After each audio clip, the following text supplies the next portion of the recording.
Oke, assalamualaikum warahmatullahi wabarakatuh. Bertemu kembali dengan saya. Jadi pada kesempatan kali ini saya ingin berbincang-bincang sedikit ya, ingin membahas sedikit masalah yang biasa dialami oleh teman-teman YouTuber ya. Jadi apa yang saya sampaikan ini adalah berdasarkan dari pengalaman saya dan dari apa yang saya lihat ya di lapangan. Jadi ada beberapa kendala dari teman-teman YouTuber sehingga mereka mengalami kesulitan dalam membuat konten ataupun membuat video. Jadi masalah yang pertama yang sangat klasik ya, yang biasa teman-teman YouTuber alami itu adalah masalah dari perlengkapan ataupun peralatan untuk YouTube. Jadi mungkin teman-teman YouTuber ya, apalagi masih baru ya, teman-teman YouTuber baru mungkin memiliki keterbatasan dalam hal perlengkapan ataupun peralatan untuk mereka membuat konten ataupun membuat video untuk channel YouTube-nya. Jadi sebenarnya untuk masalah ini masih bisa diatasi dan mungkin masih bisalah kalian pada-padakan untuk masalah peralatan ini. Jadi seperti saya sendiri ya, sampai saat ini, sampai di video ini pun saya masih menggunakan kamera ponsel saya ya untuk mengambil video untuk channel YouTube saya. Jadi ada 3 peralatan yang dari awal saya YouTube sampai sekarang yang masih saya gunakan. Jadi yang pertama itu ya handphone saya sendiri ya. Jadi saya menggunakan handphone Xiaomi Redmi Note 9. Jadi kamera handphone inilah yang saya gunakan untuk saya YouTube.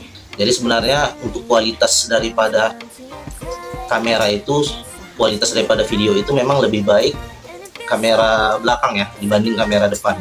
Jadi ada 3 peralatan atau perlengkapan yang biasa saya gunakan ya. Jadi dari awal saya nge-YouTube, dari video pertama saya sampai video saat ini, saya jelas menggunakan kamera handphone saya.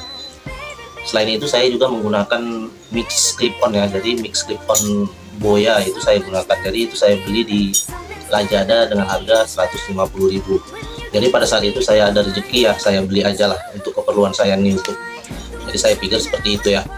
Dan kemudian hal berikutnya itu yang saya beli juga itu adalah tripod ya. Tripod itu untuk penyangga handphone.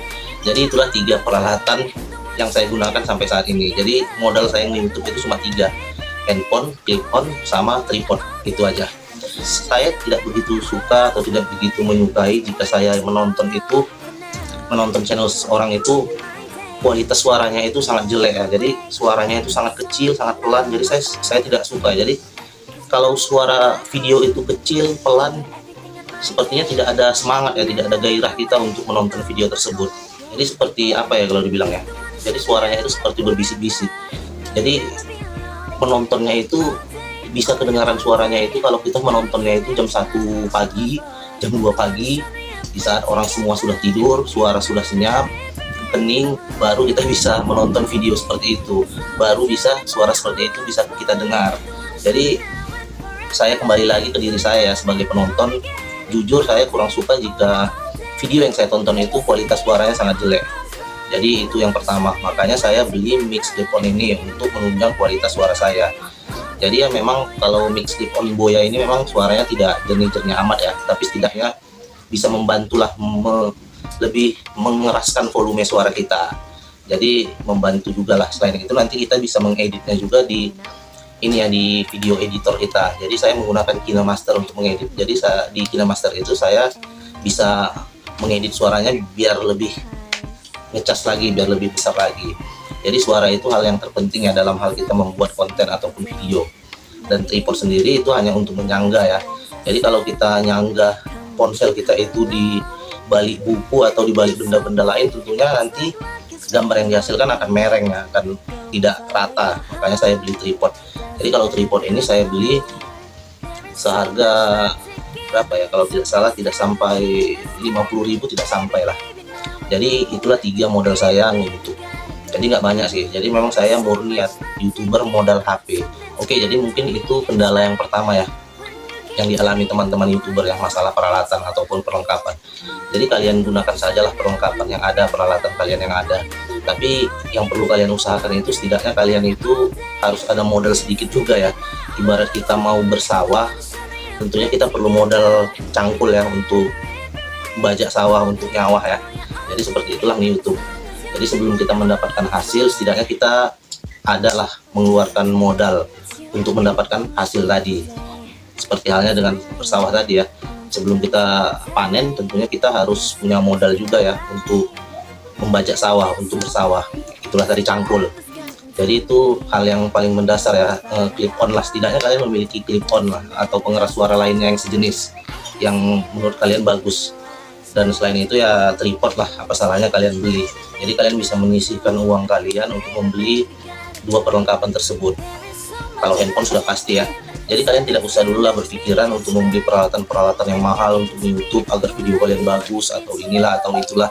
Sementara kondisi keuangan kalian itu belum mencukupi. Jadi janganlah kalian jadikan beban peralatan itu, janganlah kalian jadikan beban. Jadi belilah peralatan yang sesuai dengan kemampuan kalian.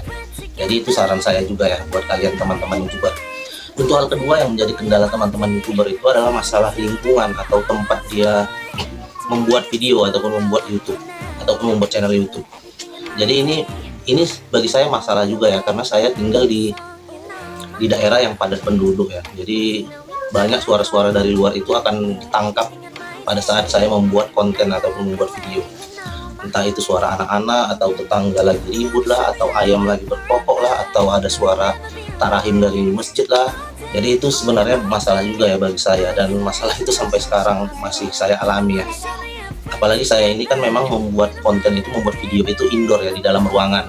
Jadi mungkin ini tidak menjadi masalah ya jika kalian teman-teman YouTuber membuat konten itu atau membuat video itu di luar ruangan ya. Contohnya kalian membuat konten berburu di hutan ataupun konten memancing di sungai ataupun di rawa. Jadi hal-hal tersebut mungkin tidak menjadi masalah buat kalian ya. Tapi bagi teman-teman konten kreator yang membuat kontennya itu di dalam ruangan ataupun indoor, tentu hal ini akan menjadi masalah ya. Karena kita sendiri mungkin belum memiliki studio untuk membuat konten sendiri ya. Kita belum memiliki studio, belum memiliki ruangan khusus untuk kita membuat konten YouTube. Jadi kita hanya memanfaatkan apa yang ada di alam. Jadi seperti saya sendiri dengan keterbatasan peralatan tadi, saya hanya memanfaatkan cahaya lampu ataupun cahaya sinar matahari. Jadi kebetulan saya membuat video ini di sore hari ya. Tapi yang saya harapkan di sini, apa yang saya sampaikan itu nyampai kepada kalian. Ilmu yang saya sampaikan itu bisa kalian serap. Jadi itu yang terpenting sebenarnya. Jadi lingkungan itu memang sangat mendukung juga ya untuk kita membuat konten ya. Karena tidak mungkin juga kalau kita membuat konten kita suruh tetangga-tetangga untuk diam, kita suruh anak-anak untuk diam, jangan ribut, kan tidak mungkin juga kan. Jadi untuk mengantisipasi hal ini sebenarnya saya terkadang membuat kontennya di tengah-tengah malam ya, di saat orang-orang sudah tertidur, di saat suasana sudah sunyi, senyap, dan suara-suara dari luar itu, suara-suara berisik itu sudah tidak ada lagi ya, sudah tidak terdengar lagi. Jadi pada saat itulah saya membuat konten. Jadi biasanya itu di jam-jam 1 malam atau jam 12 malam atau jam 11 malam saya membuat konten, baru saya membuat konten untuk menghindari suara-suara berisik tadi sebenarnya sih. Jadi sebegitu sulitnya lah bagi saya dalam membuat konten ini. Jadi sebenarnya itulah hal-hal yang menyebabkan sebenarnya konten kreator ataupun teman-teman YouTuber yang masih pemula ini sulit untuk bangkit, sulit untuk ini ya, cepat melejit lah dibanding konten-konten kreator lainnya. Jadi karena keterbatasan itulah ya, baik itu peralatan ataupun tempat dia nge-YouTube, lokasinya ya, suasana dia nge-YouTube itu ataupun membuat konten itu memang tidak memungkinkan lah. Jadi hal-hal seperti itulah yang membuat banyak konten-konten kreator ya, teman-teman YouTuber pemula yang mungkin bermodal pas-pasan, bermodalkan HP ataupun bermodalkan semangat aja ya, dalam hal nge-YouTube itu mereka agak mengalami kesulitan ya untuk menaikkan atau meningkatkan jumlah viewernya ya, jumlah jam tontonnya. Jadi mungkin itu juga sih. Jadi sebenarnya kalau kita memiliki finansial yang cukup, memiliki keuangan yang cukup, tentu kita bisa membeli perlengkapan yang mumpuni ya untuk kita di YouTube. Jadi seperti saya konten tutorial, jadi saya hanya memanfaatkan rekam layar ya, screen recorder saja untuk membuat konten tutorial. Jadi saya belum memiliki laptop ya. Jadi itulah salah satu kendala saya dalam hal membuat konten tutorial ini. Tapi saya upayakan sedaya maksimal mungkin apa yang saya sampaikan itu, apa yang saya jelaskan itu, apa ilmu yang saya berikan itu ke penonton saya itu nyampai, mereka paham. Jadi seperti itulah nge-YouTube ya. Jadi pelan-pelan. Jadi setiap kita nge-YouTube itu ada proses di dalamnya. Jadi usahakan dari hari ke hari itu, dari video ke video itu selalu menghasilkan kualitas video yang lebih baik lagi. Dan hari ke hari itu konten kita usahakan lebih baik lagi ya. Itu kita maksimalkan lah. Jadi apabila kalian ya teman-teman YouTuber nanti sudah gajian, sisihkanlah gaji kalian itu untuk membeli perlengkapan sebagai modal kalian itu untuk YouTube ya. Jadi itu saran saya. Jadi itulah kendala kedua yang dialami teman-teman YouTuber ya, yang mungkin mereka alami. Karena itu saya alami juga. Jadi untuk kendala ketiga itu adalah banyak dari teman-teman YouTuber itu yang malas atau tidak mau ataupun bisa dibilang merasa rugi lah untuk menonton channel orang lain. Jadi itu adalah pola pikir ataupun pandangan yang salah ya kalau menurut saya ya. Jadi kita dengan menonton channel orang lain itu, dengan menonton video orang lain itu, dari situ kita bisa akan banyak belajar dari channel-channel tersebut. Jadi untuk menonton channel orang lain itu pun kita tidak mesti ataupun tidak harus menonton channel orang yang satu niche dengan kita.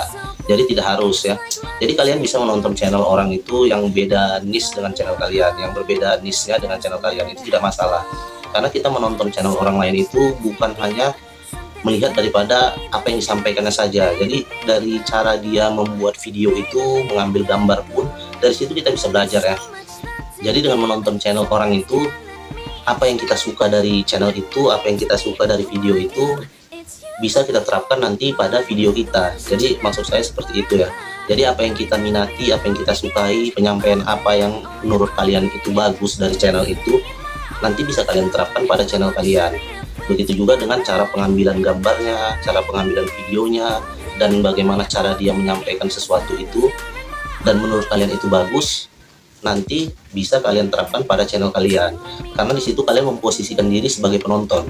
Jadi kalau kalian memposisikan diri sebagai penonton, jadi kalian tahu nih apa yang kalian sukai, apa yang penonton sukai, dan dengan begitu kalian bisa menerapkannya pada channel kalian nantinya. Jadi untuk belajar di YouTube itu atau untuk belajar YouTube itu, kalian tidak harus hanya menonton video-video orang yang niche-nya sama dengan channel kalian. Jadi dengan semakin banyaknya konten-konten YouTube orang lain yang kalian tonton, maka diharapkan nanti kalian akan menemukan ide-ide baru ya untuk konten YouTube kalian, untuk video YouTube kalian. Jadi tidak ada salahnya kalian menonton konten-konten YouTube orang lain ya. Jadi dari konten mereka kalian bisa belajar, dan dari konten mereka juga kalian akan menemukan ide baru untuk konten kalian sendiri. Kemudian hal berikutnya yang biasa, yang umum menjadi kendala teman-teman YouTuber ya, khususnya teman-teman YouTuber pemula ya. Jadi sulitnya dalam menemukan ide konten yang baru. Jadi banyak teman-teman YouTuber itu di pertengahan jalan mereka bingung ya, mau buat konten apa, mau buat video apa. Terakhir mereka itu jadi tidak fokus lagi terhadap tema channel mereka itu. Jadi akhirnya channel mereka itu menjadi channel gado-gado ya. Jadi apa yang mereka tahu, apa yang mereka lihat, apa yang mereka rasa bisa dijadikan video, apa yang mereka lihat yang sedang lagi viral, mereka jadikan sebagai konten. Jadi mereka sudah tidak fokus lagi terhadap tema channel mereka yang tadi. Jadi hal tersebut sebenarnya tidak baik juga ya bagi perkembangan channel kalian. Jadi kalian tidak mengetahui nih subscriber kalian itu menyukai video kalian yang mana, subscriber kalian itu berminat dengan video kalian yang mana. Karena itu tadi, karena video kalian itu, channel kalian itu sudah campur-campur ya, sudah gado-gado, dan kalian pun akan sulit untuk menargetkan penonton kalian. Sebenarnya dalam sebuah channel itu bisa ya lebih dari satu tema ataupun topik yang dibahas, itu tidak masalah. Tapi di sini saya sarankan ya, jika channel kalian itu membahas lebih dari satu topik, sebaiknya pembahasannya itu masih ada hubungan ya, masih berkorelasi. Jadi ada hubungan antara topik yang satu dengan topik yang satunya lagi. Jadi saya ambil contoh nih, jika channel kalian itu membahas seputar masak-memasak, kalian bisa membahas topik yang lain. Contohnya seputar wisata kuliner atau yang lainnya. Yang jelas masih ada hubungan ya antara tema yang satu dengan tema yang satunya lagi.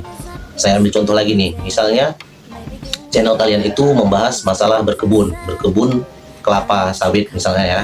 Jadi kalian bisa membahas tema channel yang lain, tapi yang masih dalam ruang lingkup berkebun ya. Misalnya bercocok tanam cabai, atau bercocok tanam tomat, ataupun tutorial cara menanam bunga. Jadi seperti itu ya. Jadi masih ada hubungan lah. Jadi yang awalnya tadi tema channel kalian itu ataupun topik daripada channel kalian itu mengenai berkebun kelapa sawit, jadi kalian bisa mengembangkan tema kalian itu dengan berkebun ataupun menanam cabai, tomat, ataupun menanam bunga. Jadi seperti itu ya. Jadi masih ada hubungan. Jadi jangan jika tema channel kalian itu seputar masak-memasak, lalu tiba-tiba kalian suguhkan video mengenai trading kepada penonton kalian, dan tradingnya itu pun trading abal-abal ya, trading odong-odong.